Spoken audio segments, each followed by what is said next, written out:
Alright, welcome back to another episode of the Night Team series. I'm very happy to see you, and today is going to be a very chill episode because I just want to talk about some certain things that were confirmed that are really interesting because it has to do with 7 stars. The first 7-star champion has been confirmed already, so that's pretty cool. It's going to be a batch of 24 36 characters initially, but one of them has already been announced, and it's pretty cool. So we'll get into that in a little bit. And I also want to talk about future Ant-Man real quick and just my thoughts on him for the first week of playing him. So yeah, it should be a pretty fun time, and let's just not waste any time and let's get into it. Okay, before we actually get into the first topic, I just want to say that it hasn't been a week of playing future Ant-Man. It's been 3 days. So yeah, just ignore that. But now let's talk about the news for today. So there was an interview that JX did with a certain Kabam employee, I believe, and they kind of let it slide that one of the 7-star champions in the first crystal will be Joe Fixit.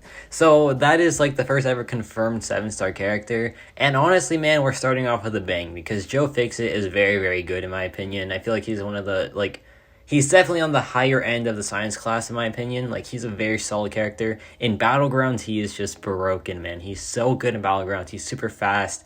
So yeah, having that as a 7-star character is going to be pretty nuts, man. Having a 7-star Joe Fixit in a Battlegrounds deck, it would just be, super awesome, man, because he's a super powerful attacker, right? He does ideally want Sig 1, but I feel like even an unduped Joe Fixit can be pretty nice in a Battlegrounds deck. So yeah, overall, the first 7-star to be announced for it to be Joe Fixit is pretty cool. I feel like he's definitely a useful champion. He's not just a massive dud. Hopefully all the other 23 or 35 characters are similar in power level to Joe Fixit, if not even better. Hopefully that it's not really a bunch of duds, right? Green Goblin, Iron Patriot, those very bad champions. I really do not want to see that in the first ever 7-star crystal.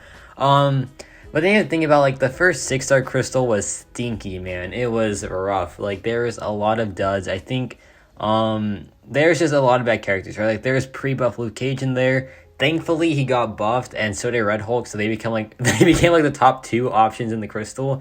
The best pool for the 7-star crystal, for the 6-star crystal back then when it first came out, was Angela. Pre-buff Angela, mind you that. So it was pretty rough for the first ever 6-star crystal. Hopefully it's not the same case with the 7-star crystal. Hopefully Joe Fixit is just the stepping stone to the very powerful characters. An Overseer would be pretty nice to see. Titanium would be pretty cool to see. She's probably way too new, honestly, but She-Hulk. There can be a lot of good science characters to put into there. But I also hope that I hope that they don't have characters that need high sig. That is just how you instantly just derail me from 7-star characters. When you release them and the first batch of 24, 12 of them need a really high sig. That's not what you do, man. You have to put the low sig level ones or just the fine without the awakened ability champions.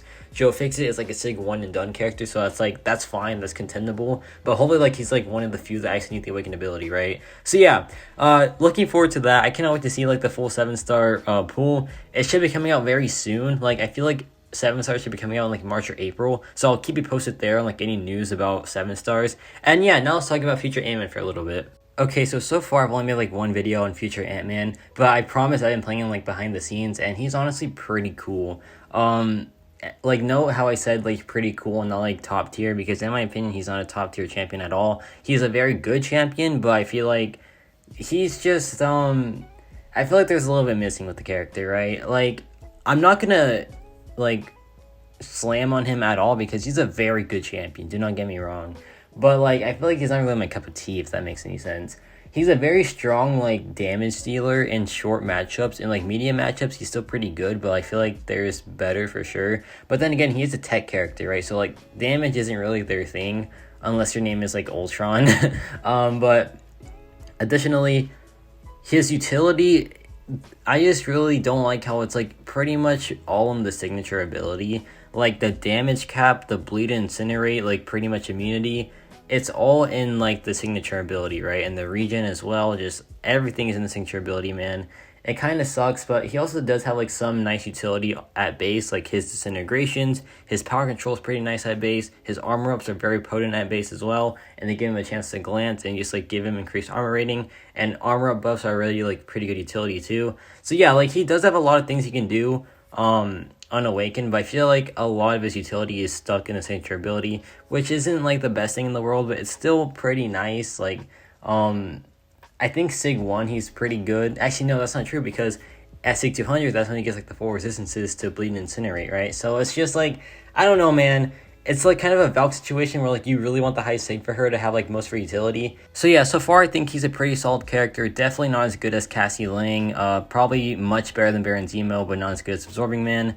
If we're like comparing like the 2023 champs so far, I think Cassie Lang is definitely by far the best of the 2023 champs so far. But she might also get tuned down, so there's that as well. But yeah, like Future Ant-Man, I think he's a very balanced character. I feel like he has some pretty good utility, and his damage output is fine. Especially like the shorter to mid matchups, his damage output is great. His utility, while a lot of it's locked behind his signature ability, it's still pretty good, and his power control is still very great unawakened. So yeah, overall I feel like he's a pretry good character. I can always start making content on him. I am waiting until Monday for the Battleground sword reset so I can buy the 56 to like make him Sig 200, so I can like have a full-on utility showcase for him, because I cannot showcase a Sig 150 Ant-Man because he needs Sig 200 for like the maximum bleed and incinerate resistance. So yeah, just keep that in mind. That's not why I've been posting videos on him that much recently. But yeah, that's going to be it for me.